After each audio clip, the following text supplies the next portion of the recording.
ఎంతైనా కడతారు కానీ హెల్మెట్ మాత్రం పెట్టుకోరు.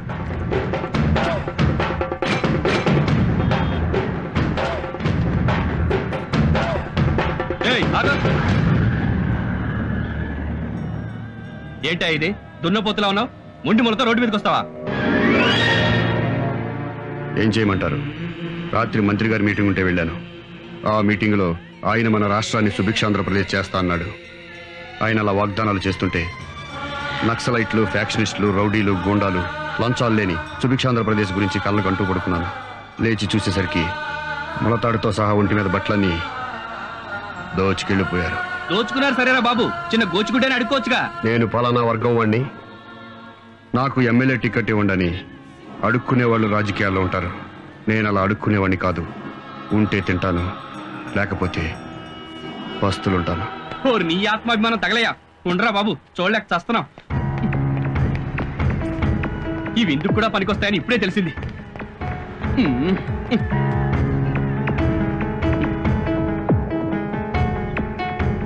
పోరా బాబు, పో పో.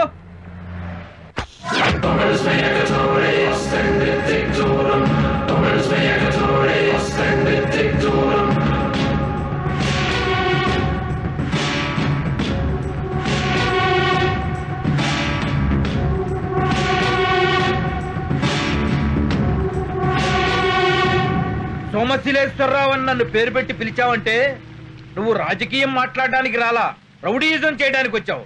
మిస్టర్ జేపీ, నేను పార్టీ అధ్యక్షుడిని మర్చిపోకు. మర్చిపోలేదు కాబట్టి పార్టీ ఆఫీస్ ముందు నిలదీయడానికి వచ్చా. అసలు ఈ బై ఎలక్షన్ జరుగుతుందే నీ మూలంగా. ముఖ్యమంత్రి గారే నిన్ను ఎమ్మెల్యేగా రాజీనామా చేయించాక, పార్టీ నుంచి నిన్ను సస్పెండ్ చేశాక నీకు పార్టీ టికెట్ ఎలా ఇస్తాం అనుకున్నావా? ఎలా ఇస్తావనుకున్నావా? ఎందుకు ఇయ్యరా టికెట్? అన్నే మర్డర్ చేసిండా, అన్న తప్ప మిగతా ఎమ్మెల్యేలంతా నీతి మంతులా?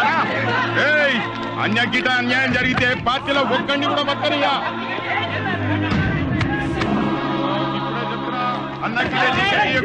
చెత్త రాజకీయాలు. అందుకే నేను 25 ఏళ్లలో ఒక్కసారి కూడా ఓటేయలేదు. ఓటు హక్కు వచ్చిన దగ్గర నుంచి ఎంపీ ఎలక్షన్ లో గాని, ఎమ్మెల్యే ఎలక్షన్ లో గాని ఒక్కసారి కూడా పోలింగ్ బూత్కి వెళ్ళలేదు. నా ఓటెవరో రౌడీ విధవలు వేసుకుంటుంటారు. పద. ఈ రాజకీయాలు పూర్తిగా చెడిపోయాయి.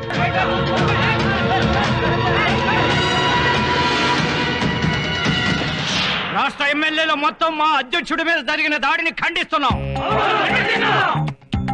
మా నాయకుడిని పట్టుకుని రోడ్డు మీద కుక్కను కొట్టినట్టు కొట్టే ఊరుకుంటా? అందుకే ఖండిస్తున్నాం.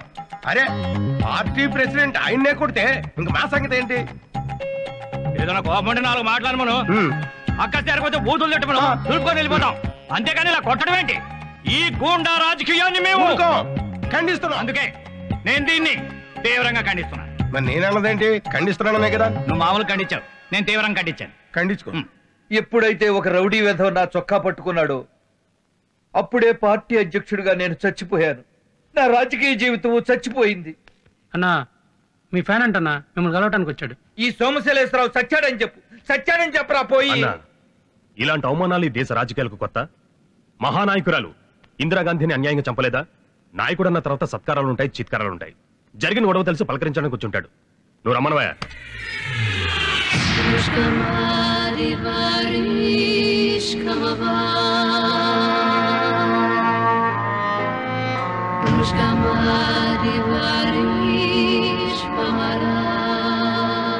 తమరి కోసం బహుమానం తెచ్చానండి. సంతోషం. అక్కడ పెట్టెలు. ఎల్లవయ్యా, నీ తర్వాత చూస్తాగా, వెళ్ళు. అబ్బా, ఈ టైంలో తప్పొద్దయా, నువ్వు వెళ్ళు. ఓరి మగడా, నేను చూస్తానన్నాగా, నువ్వు వెళ్ళరా. సరే, ఆ బంగారం ఏంటో నువ్వు తెచ్చింది చూపించు. ఏం తెచ్చావురా? స్వీటులు తెచ్చావా? నా ఫోటో ఏదన్నా తెచ్చావా? మీరు ఆ మధ్య పాదయాత్రకు వెళ్ళారు కదన్నా, వాళ్ళు మీతో పాటు ఫోటో దిగుంటాడు, అది తెచ్చుంటాడన్నా.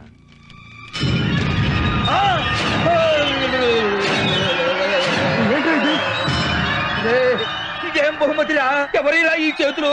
ఈ బహుమతి ఎక్కడి నుంచి తెచ్చానో, ఎవరి దగ్గర నుంచి తెచ్చానో తెలిస్తే మీరు సంతోషపడతారండి. తమ్మి ఫుల్ బాటిల్ తెప్పించినావు, మటన్ తెప్పించినావు, చికెన్ తెప్పించినావు, గంట సేపటి నుంచి తాగిపిస్తున్నావు తమ్మి. నా ఫ్యాన్ అంటున్నావు, ఎవరో నాకు తెలియదు తమ్మి. పబ్లిక్ లో పార్టీ ప్రెసిడెంట్ ని చొక్కా పట్టుకున్నావు. నువ్వు గ్రేట్ మీద సూపర్ అన్నా, అందుకే నువ్వంటే నాకు చాలా ఇష్టమన్నా. అన్న గురించి షర్టు పట్టుకున్నాడు ఏం తమ్మి? కాళ్ళు చేతులు ఏమైనా బాగా చేసుకుని తాగేస్తాం, బాగా చేసుకుని. అన్నా అన్నా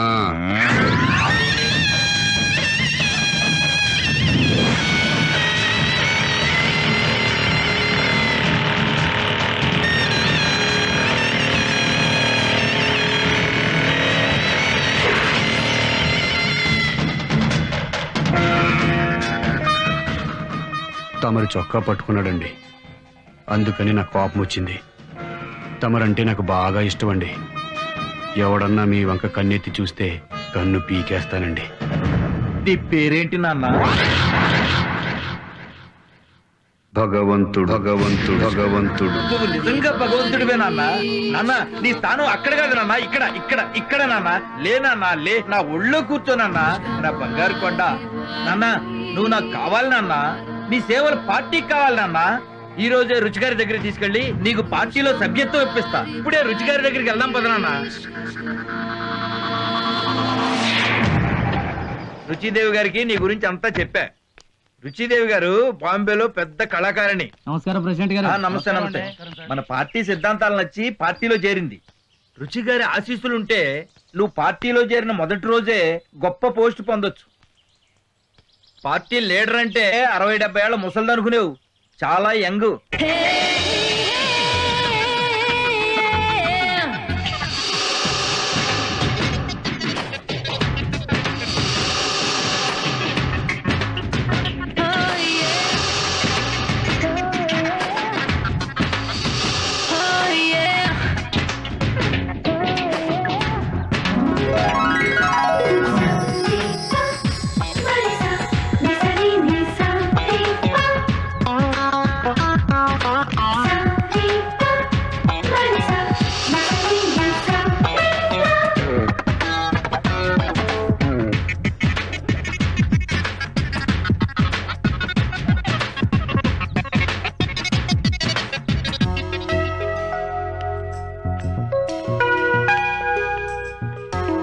నమస్తే రుచిదేవి గారు.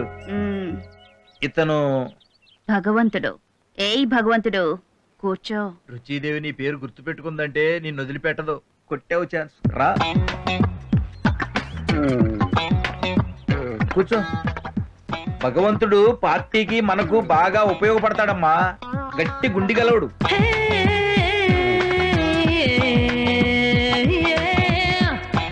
లే రాజా, ఉఠో.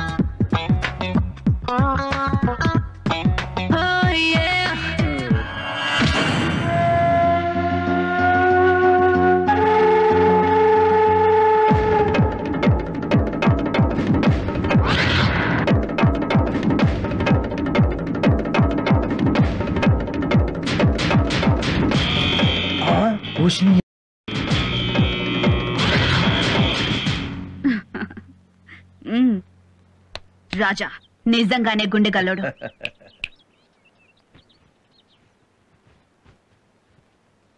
ఈ క్షణం నుంచి భగవంతుడు మన పార్టీకి joint secretary. Best of luck Raja.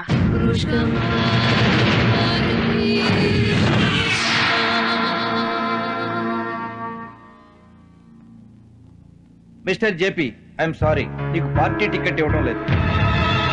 Party నిర్ణయం అదే, రుచిదేవి గారి నిర్ణయం కూడా అదే. రుచిదేవి, ఆఫ్టర్ ఆల్ మీ రుచిదేవి ముంబైలో స్టేజీల మీద భరతనాట్యం చేసేది. భరతనాట్యం అటువంటి కళాకారుని పార్టీలో విఐపి కాంగాలేంది నేను ఎమ్మెల్యేగా పనికిరానా? నువ్వు నీ పార్టీ నీ టిక్కెట్ నువ్వు వాళ్ళతో బరాబర్. ఇండిపెండెంట్ గా నిలబడి గెలుస్తాను. ఇండిపెండెంట్ గా నిలబడి గెలుస్తాను. ఇండియాలో ఉన్న పార్టీలన్నీ సపోర్ట్ చేసినా నిన్ను గెలవనివ్వను. పార్టీ తరఫున కుక్కను నిలబెట్టినా నీ మీద గెలిపిస్తా.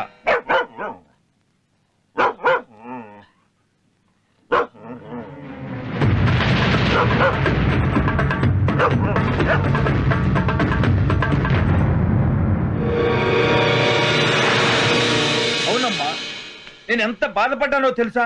వాడు మీ రుచిదేవి పెద్ద కళాకారిణి అది ఇది అని తిట్టాడమ్మా. మిస్టర్ రావ్, రాజకీయాల్లో బూతులు తిట్టని నాయకులుంటారేమో కానీ తిట్లు తినని నాయకులుండరు. ఆ జేపీ లాంటి వాడికి బుద్ధి రావాలంటే భగవంతుడు లాంటి వాడికి సీట్ ఇవ్వాలమ్మా. మన భగవంతుడికి సీట్ ఇస్తే మనకేమైనా ప్రాబ్లం అవుతుందా అమ్మా? అరే యార్, అయితే బెజవాడ నైతో విజయవాడ. ఒకడికి భయపడ్డాం మన హిస్టరీలో లేదు గాని ఎమ్మెల్యే టికెట్ భగవంతుడికి డిక్లేర్ చేయండి.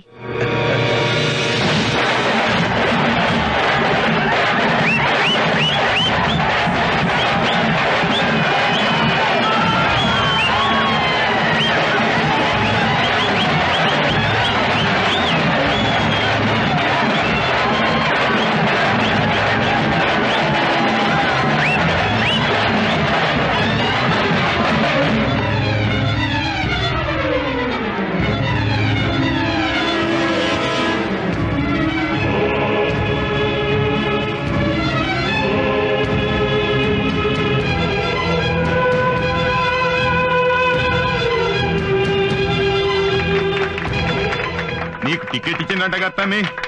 సీటు జేపీ అన్నకిస్తే ఆయనకే పని చేస్తుంటే తమ్మి. నేను సిన్సియర్ సీనియర్ పార్టీ కార్యకర్తని. గురువు పార్టీ మార్చినట్టు నేను పార్టీ మార్చను తమ్మి. నీకోసమే పని చేస్తా తమ్మి. అన్నా తమ్మి, నిన్ను గెలిపిస్తా తమ్మి.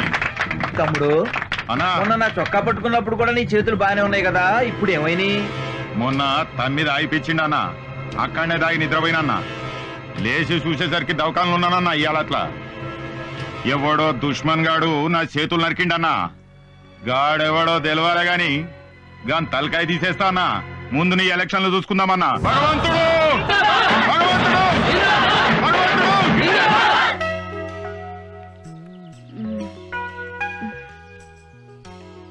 ఏం నొప్పిరా, ఇంకా తగ్గదా? భగవంతుడి గారు మీ బ్లెస్సింగ్స్ అండి. సీట్ వచ్చింది. ఆవ్ ఆవ్ అరే ఆవ్. ఏమైందండి? దండ బరువుగా ఉంది. స్పాండిలైటిస్ కదా. రాజా, నీకు మసాజ్ తెలుసా?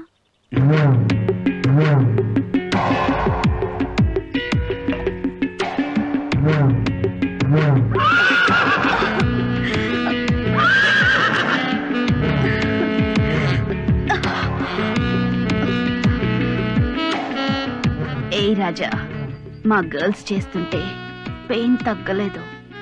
నువ్వు చేస్తుంటే కొత్త పెయిన్ వస్తుంది. క్యూరే.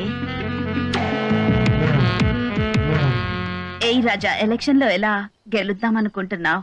నా దగ్గర ఒక ఐడియా ఉందండి. ఓటర్కి 100-200 ఇస్తామంటాం. మనకు ఓటేస్తామంటారు. ఆపోజిషన్ వాడు 300 ఇస్తే వాడికి ఓటేస్తామంటారు. జనం ఇద్దరి దగ్గర డబ్బులు తీసుకుని ఓటు ఎవరికేస్తారో తెలీదు. అందుకే మనం ఎక్స్ఎమ్మెల్యే ఓపెన్ వేలం పాటలో ఓటర్లను కొనుక్కుందాం. అప్పుడు ఆ ఓట్లన్నీ కన్ఫర్మ్ గా మనకే వస్తాయి. మరి మిడిల్ క్లాస్ ఓట్లు? మిడిల్ క్లాస్ ఓట్లు రావడం చాలా ఈజీ అండి. అవి సానుభూతి ఓట్లు. వాగ్దానం చేస్తే పడిపోతారు. ఫ్రీగా అన్ని ఇస్తామనగానే ఓట్లన్నీ ఒక పార్టీకేసి గెలిపించారు.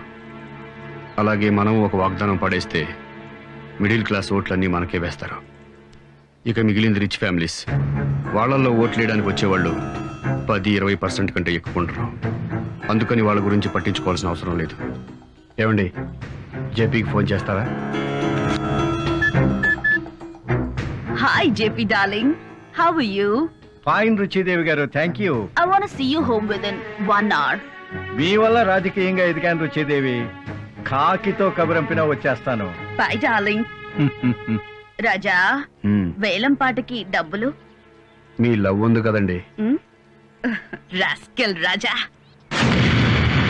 జేపీ, నువ్వు ఎలక్షన్ లో ఇండిపెండెంట్ గా గెలిస్తే సీఎం తో మాట్లాడి నిన్ను మళ్ళీ పార్టీలోకి చేర్చుకుని మినిస్ట్రీ వచ్చేలా ప్లాన్ చేస్తా. బట్ నువ్వు నా మాట వినాలి. మీరే ప్రపోజల్ పెట్టినా నాకు ఓకే రుచిదేవి. చెప్పండి మిస్టర్ రావ్. మీరిద్దరూ ఇలా పోట్లాడుకోవడం రుచి గారికి ఇష్టం లేదు. ఈ మధ్య జరిగిన ఎలక్షన్లో నాయకులు ఎగబడి 3 లక్షలకో 4 లక్షలకో పదవులు కొనుక్కుంటున్నట్టు మీరు కూడా ఓటర్లని పాట పాడి కొనుక్కోండి. నాకు ఎలాంటి అభ్యంతరం లేదు రుచి గారు. Good, let's shake hand.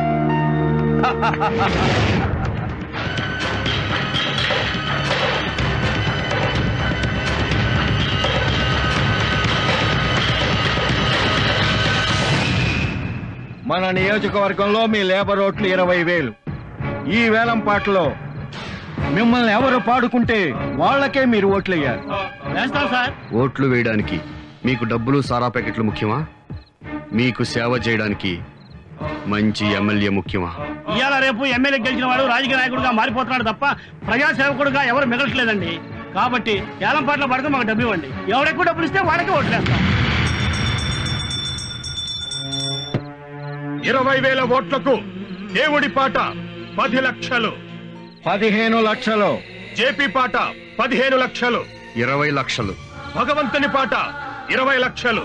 25 లక్షలు. 30 లక్షలు. 35 లక్షలు. 40 లక్షలు. 45 లక్షలు. 60 లక్షలు. 65 లక్షలు. 80 లక్షలు. భగవంతుని పాట 80 లక్షలు. భగవంతుని పాట 80 లక్షలు. ఒకటోసారి, రెండోసారి, మూడోసారి.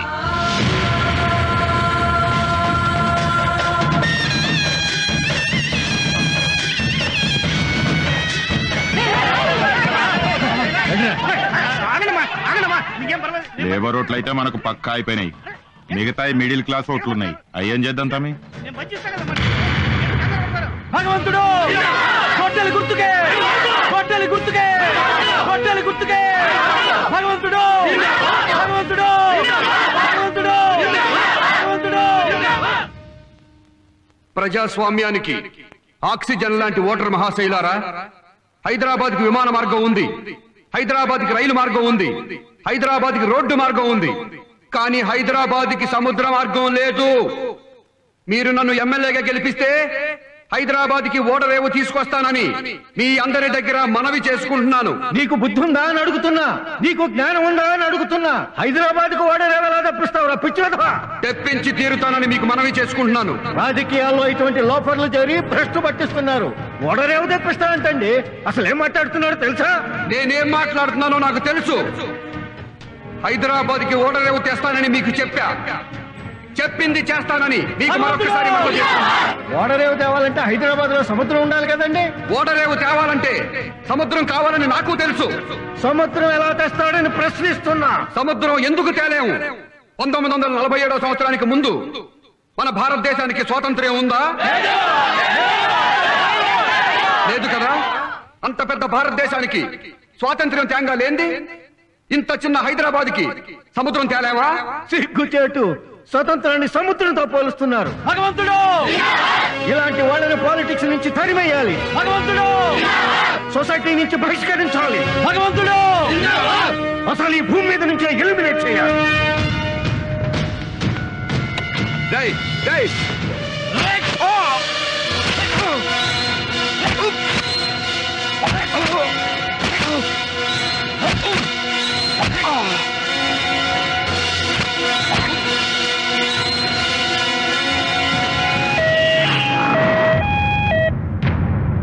ముఖ్యమంత్రి గారు, ఒళ్ళంతా కత్తులతో పొడిచిన వాడు బతికి బయటపడ్డాడంటే నిజంగా భగవంతుడేనండి. ప్రసాళ్ళంతా గొడవ పెడతాంటే ఇప్పుడే మాట్లాడమని పంపించా. నన్ను చంపాలనుకుంది నా ప్రత్యర్థి జేపీ గారు. బై ఎలక్షన్లో నా సీట్ నీకు ఎలా ఇస్తారా? ఎలక్షన్లో తప్పుకో లేదా చంపుతానని నాకు నామినేషన్ రోజు వార్నింగ్ ఇచ్చారు. కమిషనర్ గారు, జేపీని అతని అనుచరుల్ని వెంటనే అరెస్ట్ చేయండి. అధికార పార్టీ అభ్యర్థి భగవంతుడి మీద జరిగిన హత్యాయత్నంలో ప్రధాన నిందితుడు జేపీని అతని అనుచరులను ముఖ్యమంత్రి ఆదేశాల మేరకు అరెస్ట్ చేసి రిమాండ్ కు పంపించారు. ఆయన అనుచరులలో కొందరు ఎంపీటీసీ, జెడ్పీటీసీలు కూడా ఉన్నారు. రాజా, ఎక్కడికి లేస్తున్నావు? జేపీ వాళ్ళ అనుచరులందరూ జైల్లో ఉన్నారు. ఇక నేను ఎమ్మెల్యే అయిపోయినట్టే. ముందు నీ ప్రాణాలు ఇంపార్టెంట్ రాజా. ఇంకా 10 పోట్లు పొడిచినా నాకేమీ కాదు. నా పేరు భగవంతు భగవంతు భగవంతు. ఇది గుండె, ఇక్కడ పొడవను. ఇవి మూత్రపిండాలు, ఇక్కడ పొడిచిన ప్రమాదం, పక్కన పొడుస్తాను. లివర్ మీద పొడిచిన చస్తారు కాబట్టి పొడవను. ఇది వెన్నెముక, ఇక్కడ పొడవను. ఇక్కడ ఇక్కడ ఇక్కడ పొడుస్తాను. ఇక్కడ ఇక్కడ ఇక్కడ. చనిపోకుండా ఎక్కడెక్కడ పడవాలో నీకు తెలుసు కదా? తెలుసు. పొడి చేసే.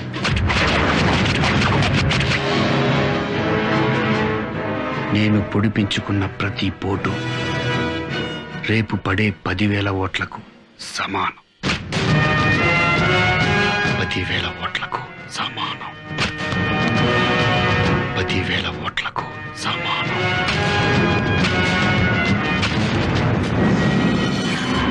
ఓట్ల లెక్కింపు పూర్తయింది. జమీర్పేట అసెంబ్లీ నియోజకవర్గ బై ఎలక్షన్లలో అధికార పార్టీ అభ్యర్థి భగవంతుడు 50,000 ఓట్ల మెజార్టీతో గెలుపొందారు. ప్రత్యర్థులు మాజీ ఎమ్మెల్యే జేపీ మరియు ప్రతిపక్ష పార్టీ అభ్యర్థి రాజబాబులను చిత్తుగా ఓడించి అత్యధిక మెజార్టీతో గెలుపొందడం గమనార్హం.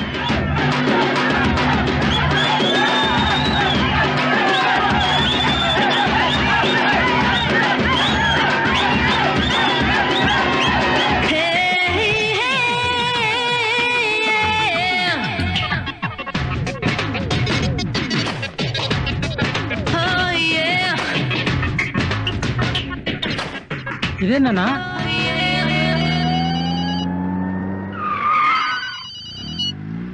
హలో, ఏమ్మా ఊరేగింపు ఎక్కడ దాకా వచ్చింది? ఎక్కడన్నా బయలుదేరి 4 అడుగులు వేసామో లేదో రుచిగారు వచ్చి అన్నం తీసుకుపోయింది. రుచిగారు తీసుకెళ్ళటం ఏంటయ్యా? అవతల పార్టీ ఆఫీస్ లో సీఎం గారు వెయిట్ చేస్తున్నారు. సీఎం వెయిటింగో ఇంకెవరు వెయిటింగో ఎవరికి తెలుసన్నా, అన్న మాత్రం వెళ్ళిపోయాడు. పోనీ ఎక్కడికి వెళ్ళారో తెలుసా?